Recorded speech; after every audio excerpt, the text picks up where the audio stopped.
And look, we got Israel there. Hey, Israel, how you doing, buddy? Good to see you. Hey. We're gonna see you in less than a month. Talk to you with Chris on that anyway. We're gonna be coming down Yes. Fort Lauderdale again. Yes. We're getting ready to go to Vegas. We are. It should be fun. Should be Always exciting. a good time. Yeah. I'm a little bummed though. Why? Where's that? Because it's gonna be cold.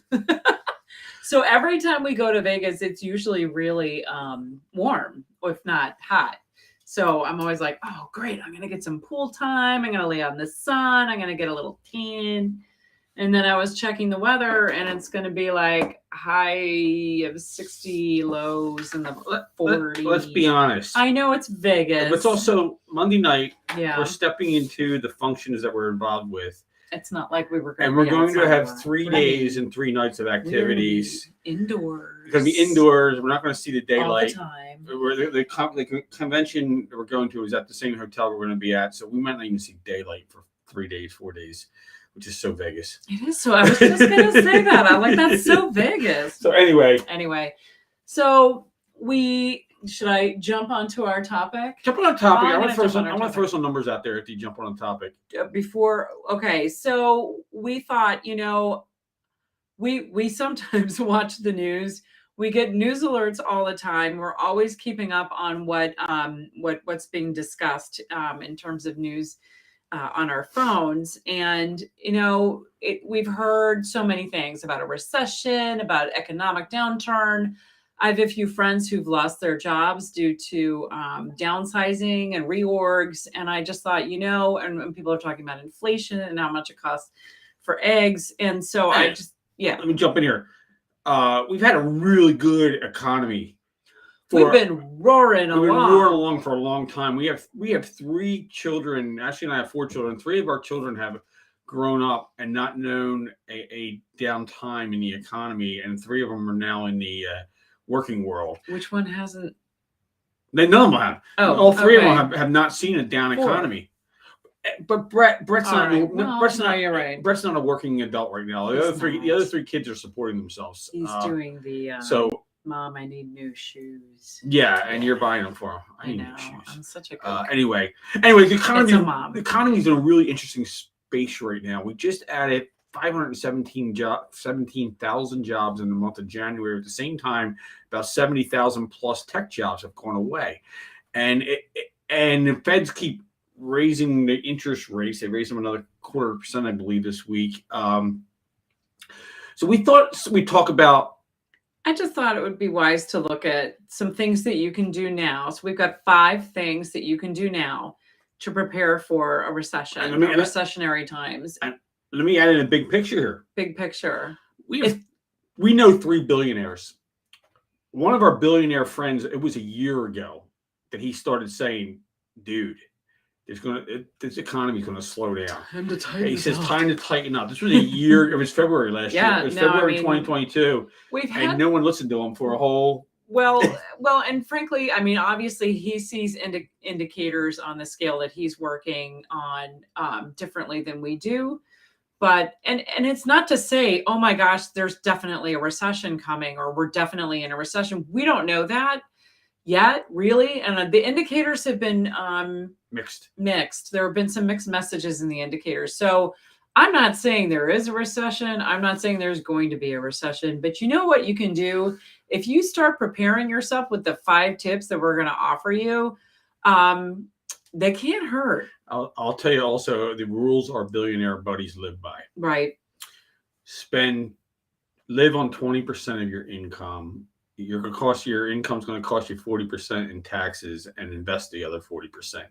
And if you can get to that ratio, you'll be independently wealthy in a very short period of time. And their definition of independently wealthy is making more money from investments than they make in their sort of so-called 9-to-5 job. So with that, what you can do in the meantime are these 5 tips. So 5 things you can do now to prepare for a recession or a shaky economy. How do we want to say that? Anyway, a changing economy. Yes, a changing economy. These are good to have at any time. Now seems to be a particularly good time to look at this. So I'll just jump in real quick. I'll just say I'm a little older, probably towards the upper edge of when most people are getting ready to retire. I'm not going to retire anytime soon, but a lot of people my age are looking at retirement, and I've seen, I think, 4 economic downturns in my career, and they never really last that long. Right. But it's different. It's different. It's a different mindset. It's a different. It's different. Yeah. So anyway, our businesses are still doing. I think what we've seen is that people and businesses that are agile, that know how to move quickly, make decisions quickly, change with the times, adapt.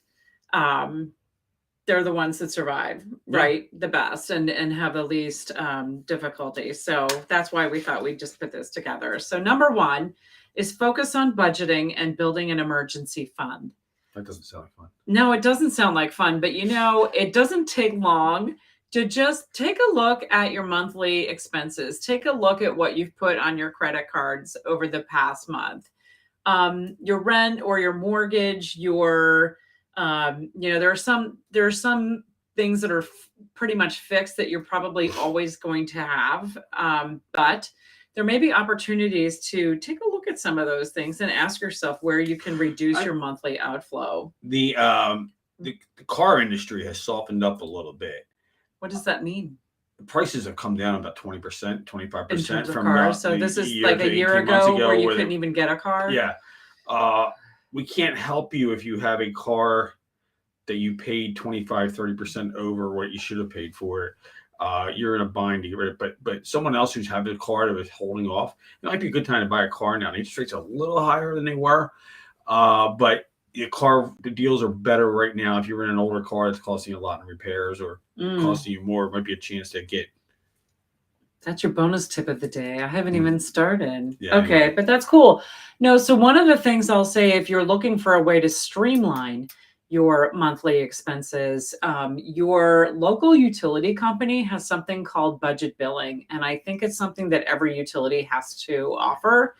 Basically, what it does is it takes, it looks at your last year of energy usage, and then it averages it out so that when you're paying your bill, it's the same every month instead of having it fluctuate. So if you're concerned about your energy bill, being higher one month than another, it's a great opportunity. You can just, if you've been at your location for at least a year, I think that's the minimum. And then what they'll do is they'll come up with a number that you just pay every month. And then now it doesn't mean you have unlimited use of your energy. It's not like unlimited data. No, you can't just go, this is great, I'm just going to leave the air conditioning on all the time and the heat on all the time. And it does not mean that. It does mean now. Air conditioning, the heat at the same time. Don't do that.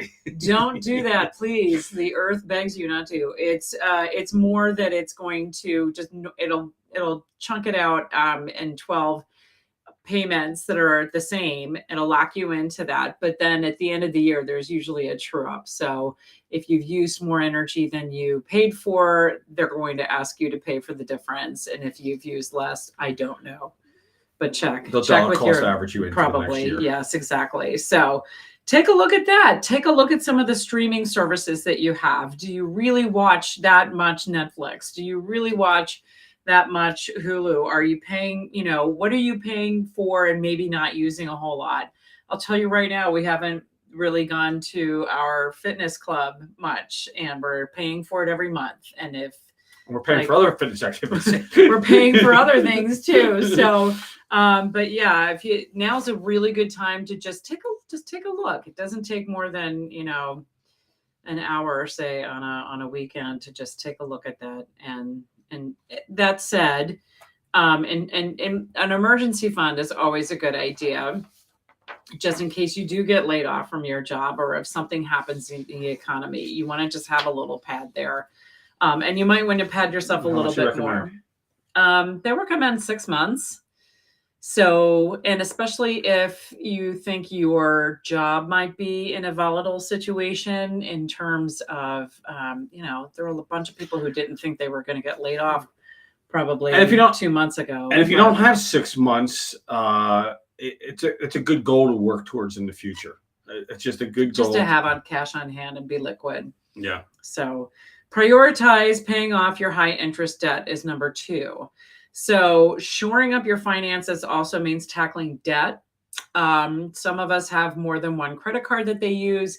Some of us have varying rates that we're paying on the debt that we're carrying on those credit cards. If you're carrying debt, take a look at it now. Again, just take a peek, see what interest rate you're paying, and start focusing on the cards that have the highest rates and start paying them off. And it may take some time. It doesn't mean to take care of it straight away. If you can, though, I would. And I know that sounds diametrically opposed to the concept of having I don't know if you it, but research this, but another thing you can do is call the people. If you're going to have trouble paying your bills or going to be late, call the people. call your creditors. Call your creditors.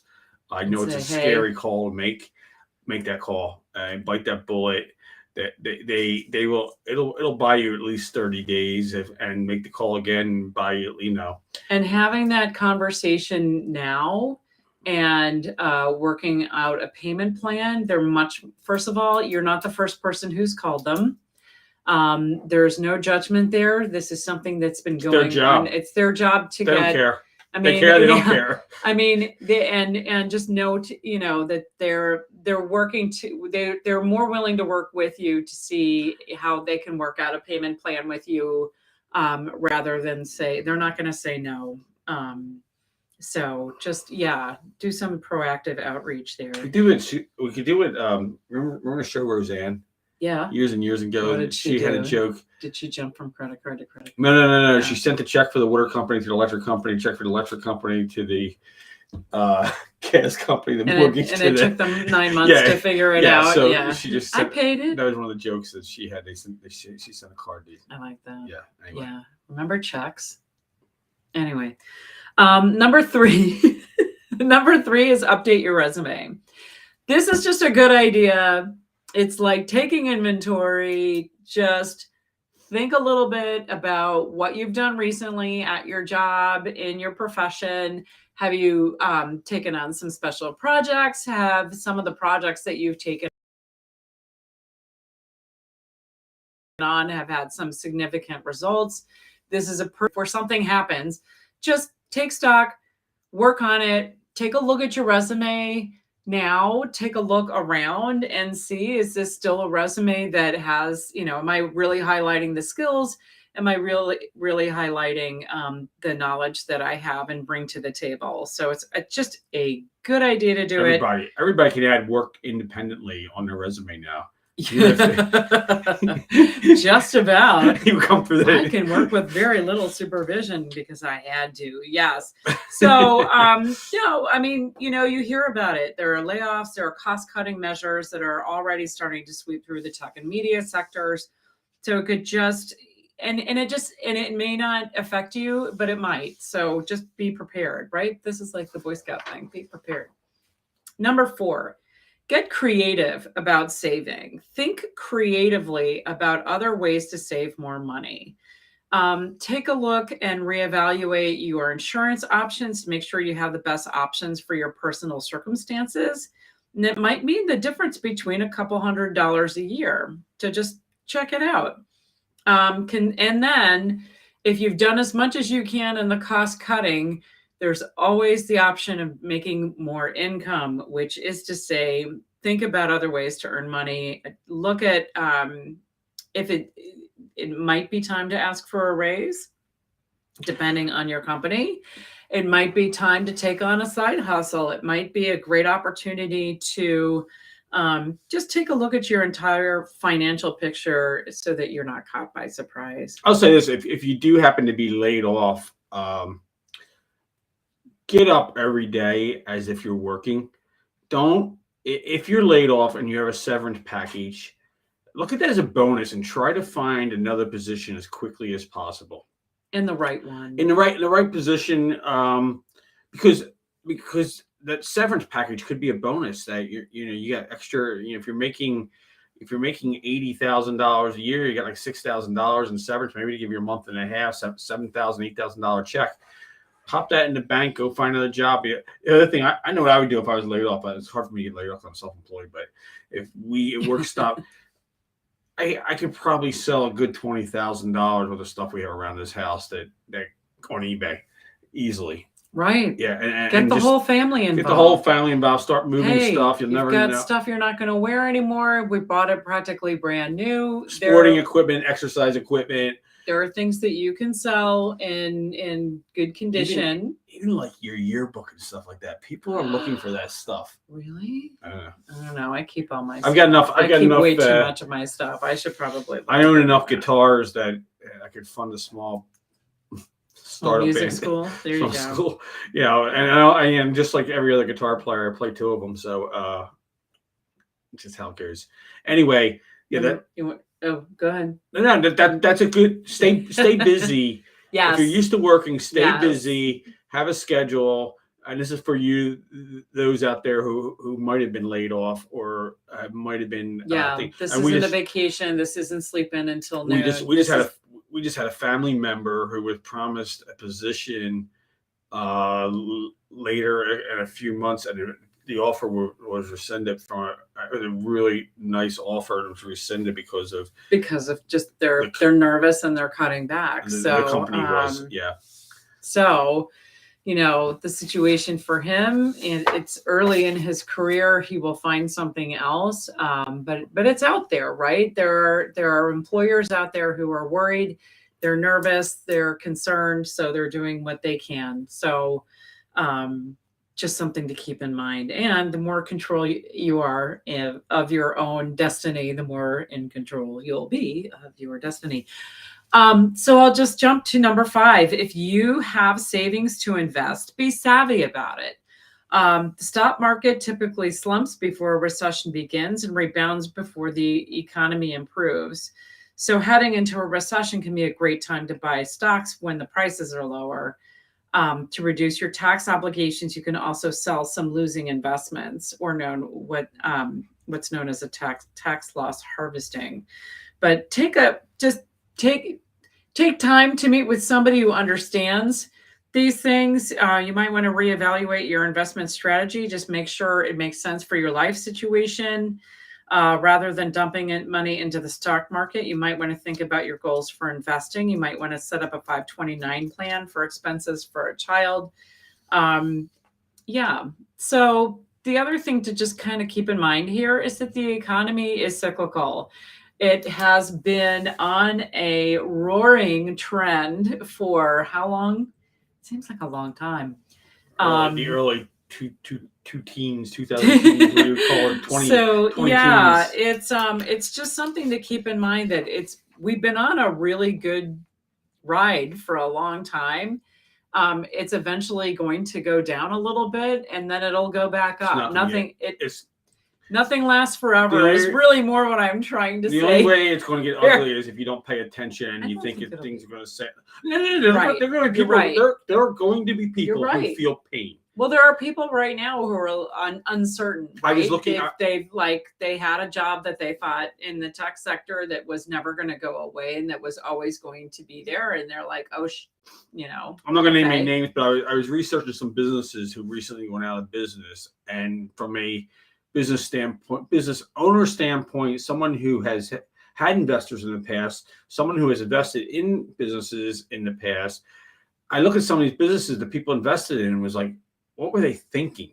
Whoever put their money up for this, or the bank gave them a loan, there was no way in hell they were going to make money. And wow. Yeah, I was reading a couple articles, about a couple of these businesses this morning. And I'm just like, that's being stupid with your money. Because people you got to do your research. You can't get emotionally involved with your business decisions and your investment decisions. Yeah, you have to make sound business decisions. If you follow Warren Buffett at all, he invests in companies that are very hard to start up, airlines, automobile manufacturers. Some Apple is one of their biggest investments. It's really very difficult today to duplicate Apple. So. Yes, it would. So anyway, those are my 5 tips. I think we threw in a couple of extras there for you. But yeah, just let us know your thoughts in the chat below. Yeah. Put it in a text comment, share this with your friends, subscribe to our channels, do all that fun stuff that you do, that we do. Maybe we'll come at you live from Vegas next week. That would be awesome. Yeah. We'll show you us not going outside. No, we're not outside now. No, I know. I don't even know if we left the I don't know. I just feel office so today. weird. We did. Yeah, we're on the East Coast at 6 o'clock our time, and It's dark. we've been working for 12 hours straight. Thanks for joining us. Talk to you soon. Mwah. Be well.